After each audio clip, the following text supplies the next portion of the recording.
I have made over 7,000 videos on this channel, and this video here very well may be one of the strangest that I have ever made, because it's about government not trusting government and gold. I'll explain as we explore.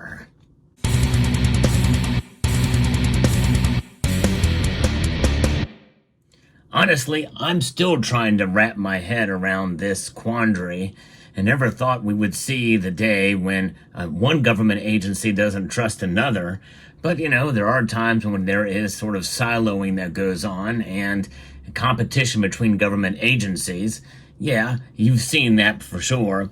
But in this case, it's really, to some extent, apolitical. But politics is ingrained in everything, it seems. And that very well could play a role here.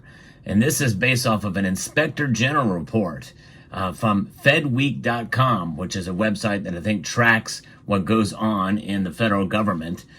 Yes, indeed. And this is quite a strange headline here about what the United States Mint is doing to try to document its gold sources.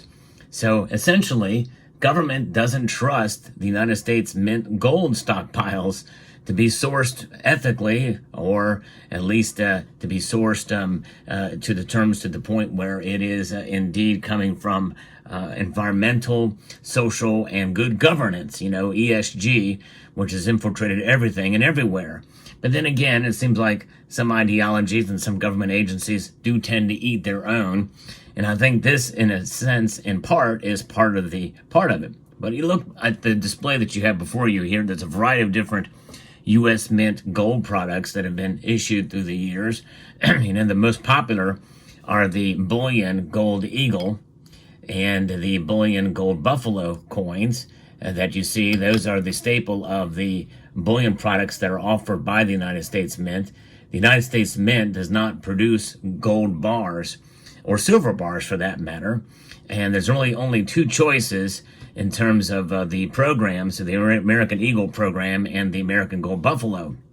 And the American Eagle has a variety of different sizes. The most common would be the 1 ounce, half ounce, quarter ounce, and then the 10th ounce size. Otherwise, it's all collectible type gold that is issued, such as you see here, whether it be a proof version of the bullion coins and or special issues like the American Liberty series that you see here. But all of the gold really is sourced from and tracked by gold that is comes through the standards that are provided by the London Bullion Market Association. So according to FedWeek staff, an Inspector General report has said there is reasonable assurance that more than $500 million in gold that the United States Mint purchases annually is responsibly sourced, but that the agency should more closely monitor these supplies. That's right, more government overreach by really the only agency in the government that actually does turn a profit. The United States Mint is unique in that regard.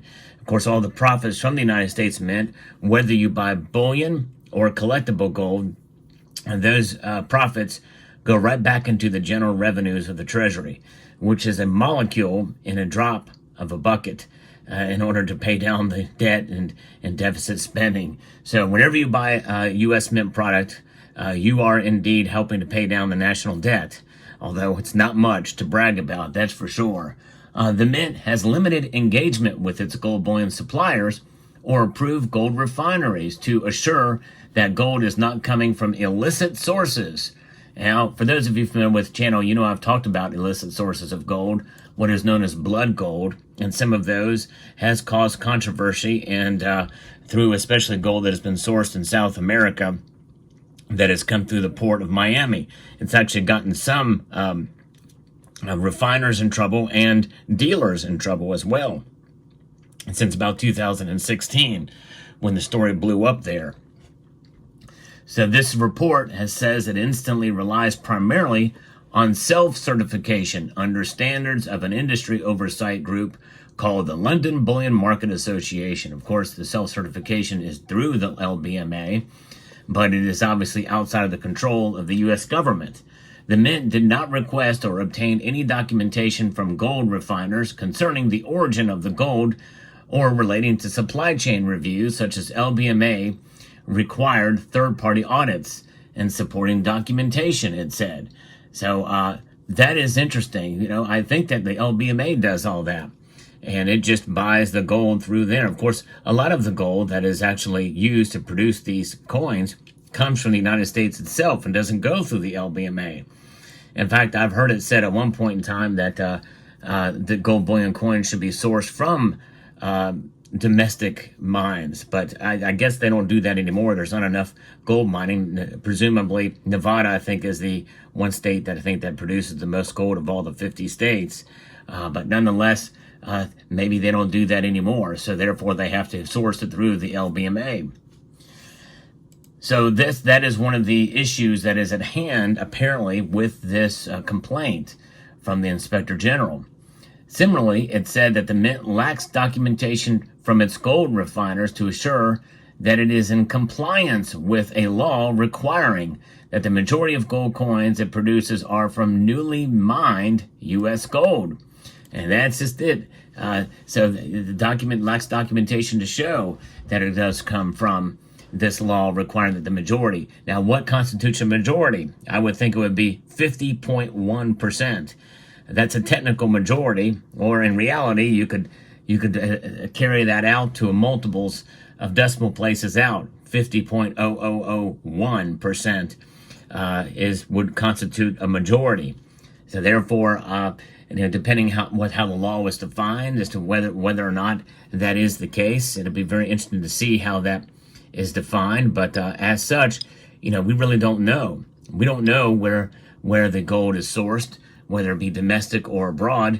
And there's really no way to tell, by the way, for any gold coin, except for the Royal Canadian Mint is, I think, the only mint that is actually showcases and sells gold that is sourced from a specific mine.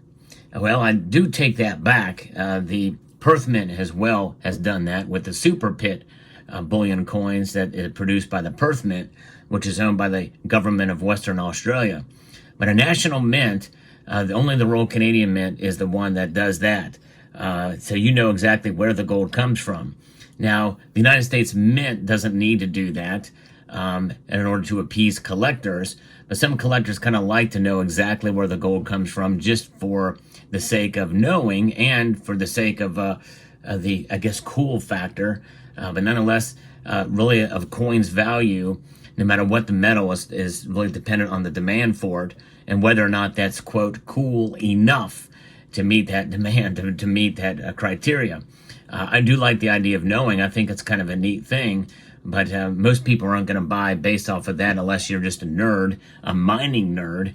But I have a Super Pit coin, and I think it's really cool to have that for that aspect. So we kind of know where the gold came from there. Now, what did it take to process that gold, mine it? We don't know. All through the supply chain, there's going to be concerns or questions about what goes on with the production. Does it meet ESG? Does it meet all these different criteria, labor laws, all this different kinds of things, especially that are being talked about these days? There's all sorts of different aspects that come into play, all the way down to the striking of the coins. And honestly, I think that the Mint should focus more on that. And I'll talk about that because there's one glaring quality issue with the United States Mint that needs to be addressed and needs to be fixed. And I'll talk about that here as the video progresses.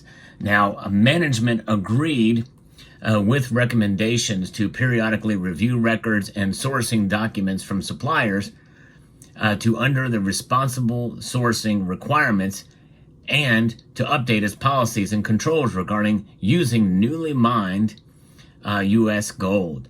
So management, I guess that means United States Mint management is what they're referring to, that they were going to agree with recommendations to periodically review records and sourcing documents from suppliers.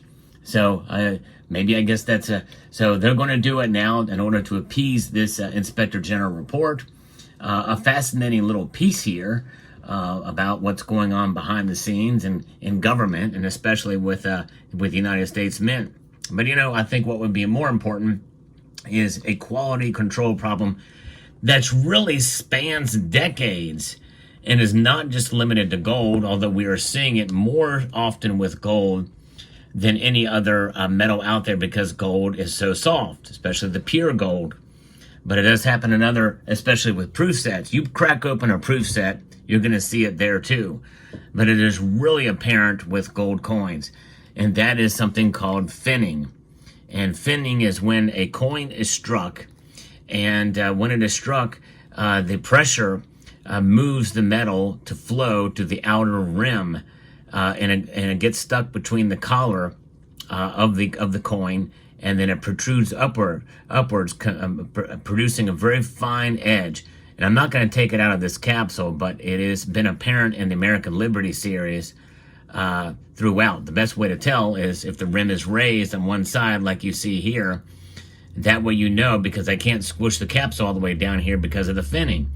So if you look here, you can see it raised up there. It's a really prominent edge that shows it there. And you can literally, if I took this out, you could literally shave with it. It's that sharp.